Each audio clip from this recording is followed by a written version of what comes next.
X's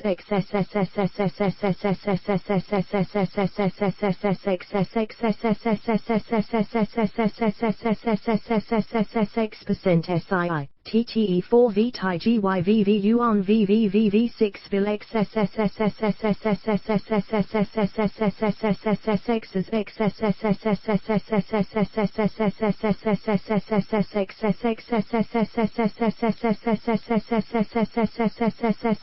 J6 byte VVV Vil XSS Vil VVVVVVVVVVV VV9X11 12XHI 14 15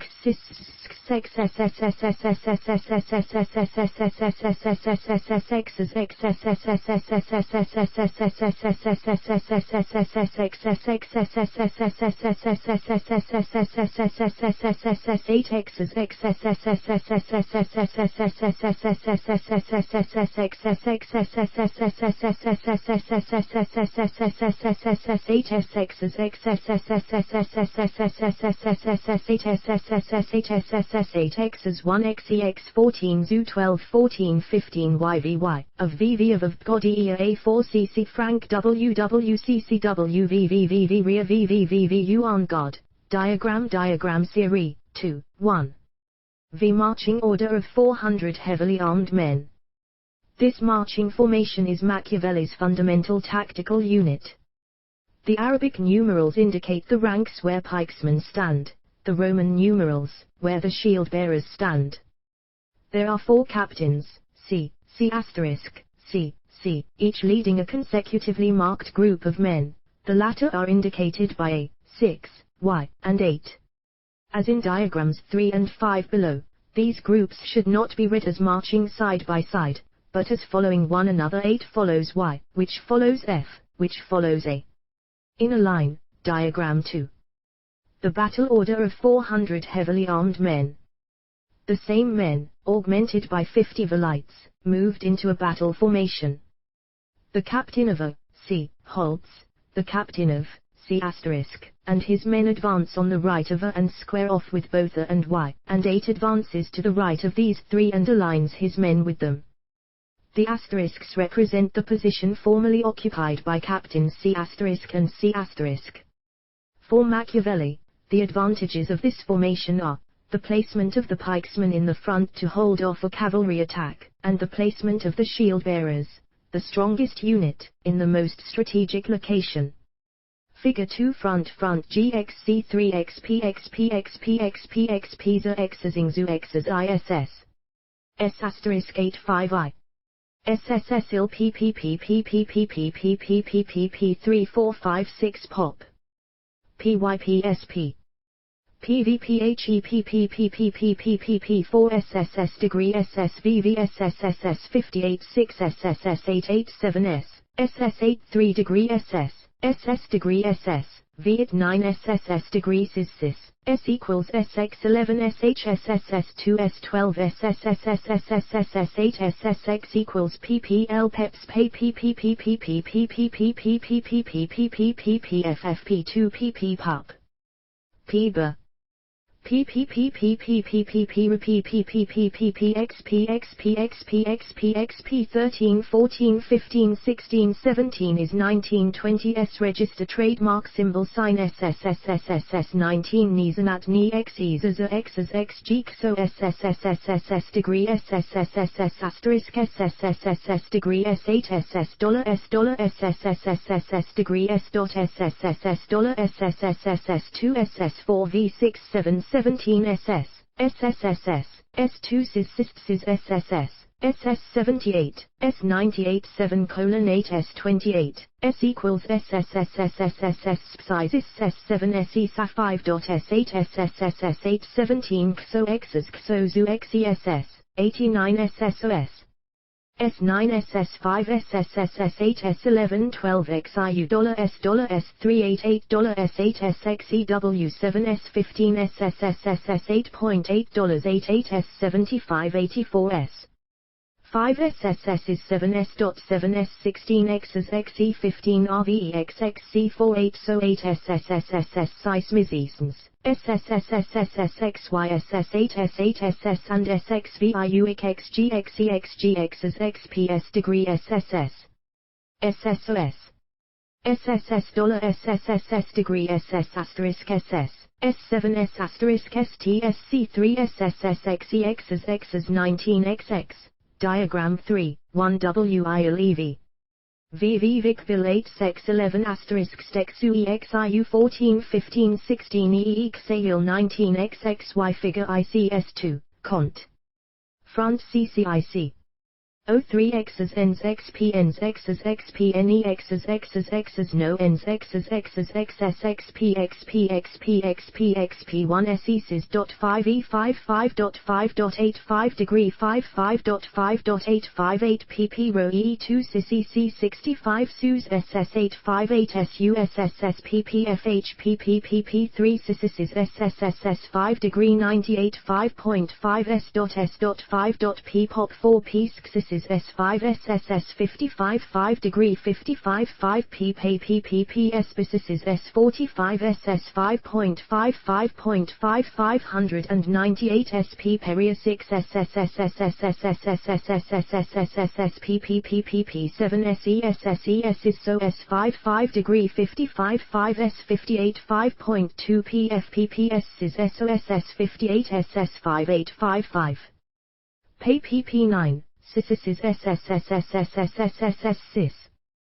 PPPB1 God the power is placed on the right flank 5 SS8 SSS SAS SSS 8 PPPPP4 SB 65 S18 55.53.555.55 S597 POF PP 412 PSSSS KSSSSSS 537 TTEBSS TS5 SIS PPPPP DAS SSS HSSS 5 S3.F Pop Pay 3 SSO S55 S SIS SS PLPPPTSSSS SSSSSSSSPPPPP outsize SS SSSSSSSSPPP Pi 1855 SSS 855 S5 SSSSS SOP PPPP A 9 X's X's X's X's Xe Xe X's X's X's XX Xe X's X's Xe Xe XP XP XP XP XP 20 it asterisk diagram hash diagram 3 Marching formation of soldiers expecting a sudden flank attack. Note the rearrangement of the pikesmen as well as that of the corporals armed with pikes, and those with swords and shields. Diagram 4. The same as hash 3, now in battle formation. Group F moves either to the right or to the left of A depending upon which flank the attack is expected. Here, preparing for an attack from the right, 6 moves to the left of A. Then of Y the group Y will move asterisk and 7 indicate the new have formed to the left. To the left of F, 3, to the left position of C. And C asterisk after the soldiers figure 3 copyright symbol, called, Rees F passes A smeel pshes SSOEL PSSS underscore 4 PSSSVX PSSS 6 Pisces save XPIS. Psi sin LNPS Psi SLXX PSSSXXP Bean CSSLEXE1 Masse Abus S. Socia PXSS 814 1 NSCA XO1 Dean C Su B Elm Cis Vink PXSSS underscore 18 BXs S, SLE XFE. Xs Sway Sassy KPXSSS underscore by XS Shasai SIST Sassaz AASS Cis. MSVSS SAS IASIS SES same SSES sways MSSSSSS 6 SUSUSS, SA USS, S.SS VIT SUSJSSS hash 9 SUS, SS. Swarix SUSIS straight-faced smiley S1S, XSSS 6 Oxen ESES USIX XEX still SSS, SIS, 14 SS, SIS. SWA KVSCSXKXIE OXL PXSSS underscore 23 PXSSS XIV PXSSSXXVG2 SE SASS RE SSS PPSSS PPI 23 SSSSSS 45 SUSE SUSUMA SUS SISANER SSS XPP 6 SSS XPP 7 SSS XPP 8 SSS XPP 9 SSS XPP 10 FSS MPPU 7 US Psi X's Pa Pete Su Sassai Sams Hit, SSS Easier SS. Zempo SS Zapaz SB Sexes Pay BPG Nan Nanan UCSE Smevald Suzu SMMNYT IAM SS, X's PRSS XSPP Sis. Su Sipeb XSMSS. Suan. X% Sip Psi SM Su Nel Nani SUSM Su Psi Exul SSS CNIGE Su Sip Su Sassoni, NNNSESESESE, 36% Su SMX PPWS.sexes.pay Patel DESOSXs, Poet SUSE ZLE BAE 022 Psi SEXE Pi by 2 SSSXSP 24 PSUSEXNBLE 5. The marching into either a winged formation AZ-18 CS of a battalion or a hollow J base Psi SE SAS UKYSE Su Psi Ev SE Su SM SMUA. Diagram 5. Diagram PPPP prepared square. Note to convert that A and 0 consist of 25 ranks. 6 to form a winged battalion, the captain of a halts and P moves along the right side until its first rank is parallel to the 11th rank of A. Then Y lines with F. Finally, 6, with its 25 ranks also moves to the right, thus forming the wing. C asterisk moves to the asterisk.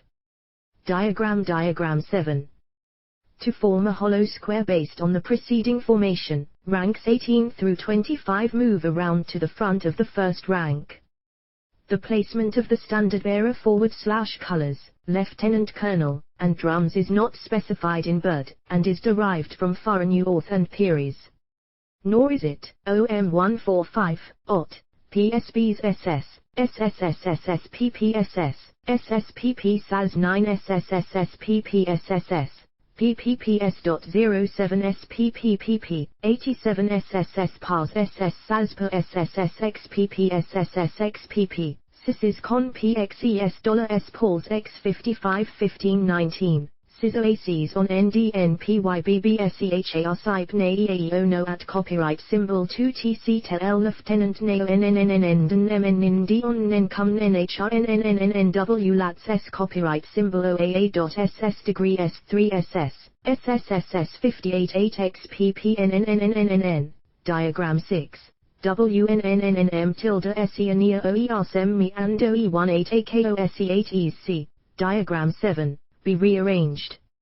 Aen nunc nig NNNNNRKKKKEN cent pound SXKKKX% at hunelm GH nrunnen UG us RG grunran nokran SZNKHRNDYN fexa. WNLOL Nora DW the captains should as indicated.